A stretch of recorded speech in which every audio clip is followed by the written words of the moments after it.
Bom dia, turma! Tudo bem com vocês? A aula de hoje vai ser referente ao módulo 18, Dirigência de Grupos, né? Então, ontem nós vimos sobre a primeira reação que é estudada em Química Orgânica, a reação orgânica de substituição, tá? A substituição ocorre principalmente nos hidrocarbonetos de cadeia aberta, saturados, alcanos, e os hidrocarbonetos, de núcleo aromático, o benzeno. Aí nós vamos ter agora uma particularidade dentro dos compostos aromáticos, ou seja, aqui tem aquele C6H6, aqui tem o núcleo benzênico, tá? Então já até o próprio nome já está falando da dirigência desses grupos, tá? Então vamos lá, o que significa isso, né? Dirigência dos grupos. Então, definição, vamos ver o que é a definição. Então, em uma segunda substituição, o grupo ligado ao núcleo benzênico deverá dirigir, orientar a substituição, ou na posição meta, ou nas posições orto e par. Então, depois que substituir, tiver um outro grupo, ligado ao benzeno, percebeu-se que dependendo de que grupo é esse, que ramificação que é esse, radical é esse, ou grupo funcional que é esse, ele vai orientar uma segunda substituição ou para a posição orto ou para a posição meta. Então vamos lembrar o que essas posições importantíssimas que a gente aprende lá na nomenclatura, tá? A gente aprende no ano passado, a gente aprendeu no ano passado, já revemos essa parte da nomenclatura orto, meta e para. E agora nós vamos relembrar. Então, orto, vamos lembrar que é da orelha. Então, sempre o grupo dirigente está aqui. Então, ele vai orientar ou para a posição orto, lembrou da orelha, que é aquela pertinho, 1, 2. Ou para a posição meta, na mão, 1, pula 1, então é 1, 3. Ou para a posição para, dos pés. Então, 1, 4, 1, 2, 3, 4, tá? Então, é muito importante ficar com esses conceitos bem esclarecidos dessas posições que nos permite identificar que composto aromático é. Se é o composto horta, se é o composto meta ou se é o composto para. E esse grupo dirigente que já está lá no benzeno, para uma outra reação de substituição, uma segunda substituição, ele vai orientar, ele que vai comandar qual posição aquele reagente deverá entrar, tá? Então vamos lá.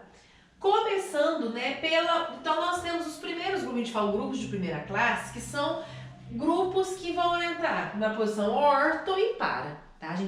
Normalmente a gente fala muito, na literatura fala muito de orto para dirigente, tá? Então vamos lá, são grupos que já estão ligados ao benzeno, então o benzeno já vem com esse grupo ligado.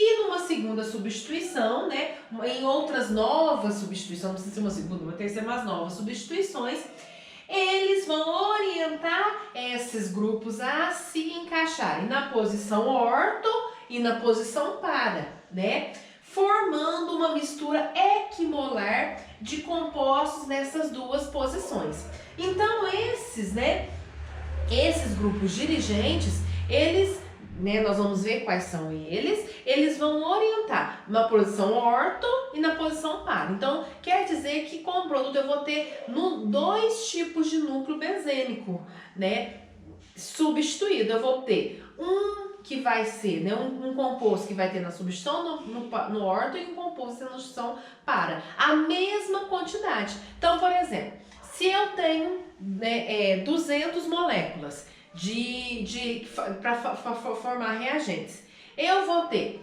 50% formando reagentes na posição orto, 50% formando 50 moléculas, a gente fala de porcento, falando de número de moléculas, 50 moléculas na posição orto, 50 moléculas na posição para, e o outro 100%, outras 100 moléculas, vai ser os hidrogênios que vão se ligar àquele reagente que perdeu o seu núcleo, o seu grupo que entrou, foi substituindo o benzeno, entendeu? Então, nós vamos formar a mesma quantidade de elementos na posição orto e na posição para, porque eles dirigem para essas duas posições, tá? E quais são as características desses grupos dirigentes.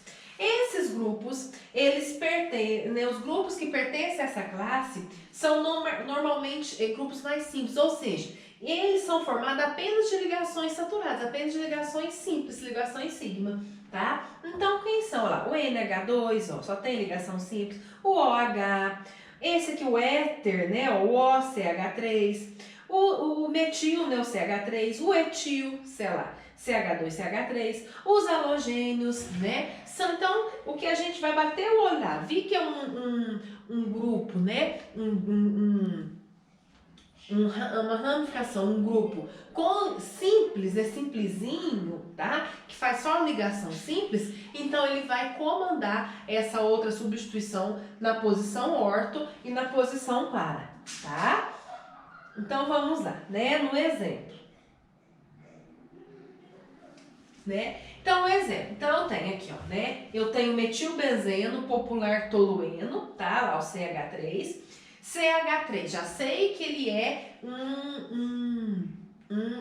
um dirigente ortoparadirigente, tá? Reagindo com uma substituição de um halogênio ou uma halogenação, Cl2, então eu vou ter, ó, na posição orto, ó, 1, 2, lembrando que poderia ser substituir aqui também, que é 1, 2, e é o mesmo composto, né? Só está em posição, né? Mas sempre o composto, ele vai apresentar as mesmas características, é o mesmo composto. Lembra lá da propriedade Quicquelette, né? Que fala da igualdade nas valências. Então, se tá aqui 1, 2 ou 1, 2, tanto faz, é o mesmo composto na posição orto. E outra na posição meta, ó, na posição para, né? Que no pés, né? No para, tá? Então, dessa forma eu tenho as mesmas quantidades desses produtos e mais o restante de hidrogênio que saiu vai reagir com outro Cl que ficou lá sobrando, tá bom? Então, lá eu tenho uma mistura de orto para metilbenzeno, né? Orto para clorometilbenzeno, pois o grupo metil, ele é um ortoparadirigente, tá? Então, os ortoparadirigentes, eles vão sempre orientar uma segunda substituição na posição orto ou na posição para, tá? E o grupo, né, de segunda classe, que são os metadirigentes. Então, esses grupos, né, que fala de segunda classe, eles vão dirigir, eles vão orientar as novas substituições para as posições meta, né? Para a posição meta, tá? Qual que é a característica? A gente já pode perceber aqui, ó, que eles são bem mais complexos, tá vendo? São formados por ligações duplas, né? As ligações πs, por ligações coordenadas, aqui, né? Aquela que antigamente falava dativo, hoje não é correto falar dativo, hoje é correto falar coordenada, né? Representado pela setinha, tá? As ligações triplas, tá vendo? São compostos mais complexos, entre aspas, mais pomposos, tá? Então, eles são compostos metadirigentes. Eles vão colocar a sua segunda substituição na posição meta, tá? Então, vamos lá, né? Então, ele possui ligações insaturadas, né? Um composto insaturado. Então, exemplo aqui, eu tenho o NO2, que é um metadirigente, tá? Quando ele vai acontecer uma bromação, como ele é meta, ele vai usar para qual posição? Na posição 1, 3, na posição meta, tá? Então, tanto de K como de K representa o mesmo composto, tá? Se eu tivesse mais um outro BR, seria do lado de cá. Aí eu teria dois bromos aí, tá? Então, o nome correto desse composto é metabromo-nitrobenzeno, tá? Porque quando eu tenho um NO2, lembra lá do ácido nítrico? A gente tem, né, a nitração. Então, esse NO2 ele chama nitro, tá ok? E aí, né, turma? E um detalhezinho, né, que eu quero só que vocês, se vocês acharem difícil de, às vezes, estar abrindo lá o grupo dirigente, né? Ou se você estiver enxergando assim, né? Que aqui o CHO, o COH dá pra gente ver que tem duplo. O CHO dá pra gente ver também que é o aldeído, tem uma dupla. O CN a gente sabe que tem uma tripla. Esse SO3 ou nitro a gente sabe que é um complexo, que eles são mais complexos, tá vendo? Que vem de ácidos, tá? Então, comparando eles com os outros, a gente dá pra ver que eles são mais complexos, né? Do que com o grupo, olha lá, o grupo ortopara são bem mais simplesinhos, tá? Entenderam?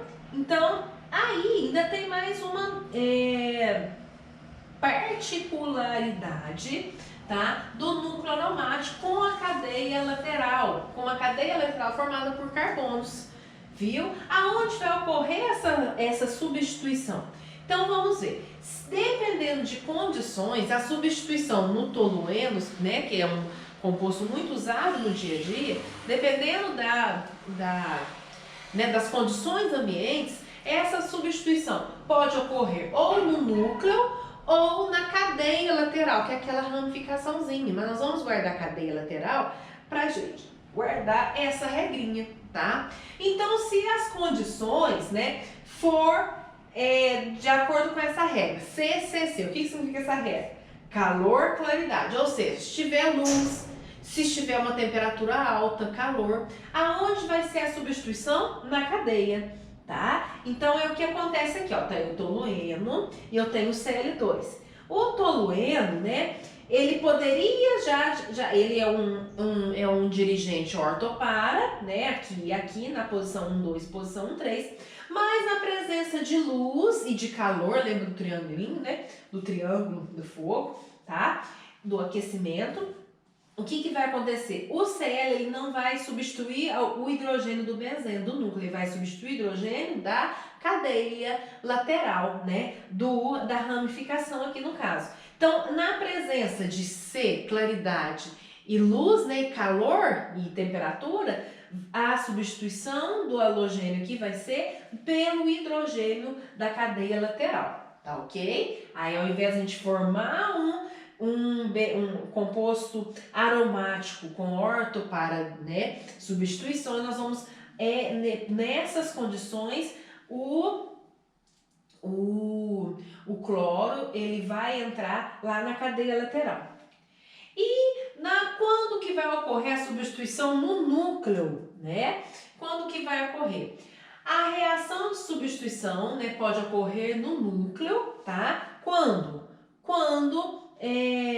a gente vai ter pela regrinha NNN. O que é isso, N? Noite, ou seja, na escuridão, fora não tem luz, frio, né? E né, que a gente fala neve. Então a substituição vai ocorrer no núcleo, tá? Então, ainda mais quando tem a presença desse catalisador, que é o tricloreto de ferro, tá? Então, aonde vai ocorrer a substituição? No núcleo. Então, no núcleo, como CH3 é o metil, ele é um ortopara dirigente, então vai ocorrer na posição, né, 1, 2, na posição 3, posição 4, tá? Então, normalmente, né, quando tem a presença que fala frio e ausência de luz, não vem destacado isso aqui, frio e ausência de luz. Então, a maioria das reações, se vier lá, né, uma reação de substituição com tolueno, a gente sabe que ele é ortopara de não colocou o triângulo de aquecimento, nem colocou a presença de luz, você já faz a substituição conforme o figurino, conforme manda o figurino. Vai substituir nas posições orto e para e tá tudo bem, tá? Agora, se de repente apareceu na setinha lá da substituição o triângulo e a luz e sempre já chamar a sua atenção, ó, né? O que eu tenho que fazer? Então, apareceu o triângulo e a luz, então eu tenho que colocar a substituição lá no CH3. Então, é assim que cai nos exercícios, tá? Se não apareceu nada na setinha, a substituição é feita como manda o figurino de acordo com o grupo dirigente. Se aparecer alguma coisa setinha, que normalmente é o triângulo, né, luz, então aí vai ser na cadeia lateral, tá ok? Então, turma, vocês farão para mim os exercícios da parte 68 e 69, tá? E na próxima aula que nós teremos, nós vamos corrigir esses exercícios aí. Hoje eu não vou passar, eu acho que vai ficar muito puxado eu passar ainda, né, uma terceira aula da frente 3, tá? Que não tem muito a ver com reações orgânicas. Então, para essa semana, eu quero que vocês estudem muito bem as reações orgânicas, né? Aqui no caso, nós estamos começando a substituição. Façam com bastante atenção os exercícios, tá? Que na próxima aula, semana que vem, nós vamos corrigir todos esses exercícios e tirar todas as dúvidas que possam ficar com respeito respeito à reação orgânica. Como essa matéria é uma matéria de terceiro ano, né, uma matéria que a gente aprende profundamente agora, eu vou deixar essas duas aulas por conta dessa matéria, tá? Dessas duas matérias. Nós vimos uma aula ontem, nós vamos ver essa aula, estamos vendo essa aula agora, e vocês vão fazer os exercícios dessa aula com muita atenção. Qualquer dúvida, a gente vai ter a próxima aula para a gente estar tirando, tá bom? Bons estudos e até a próxima!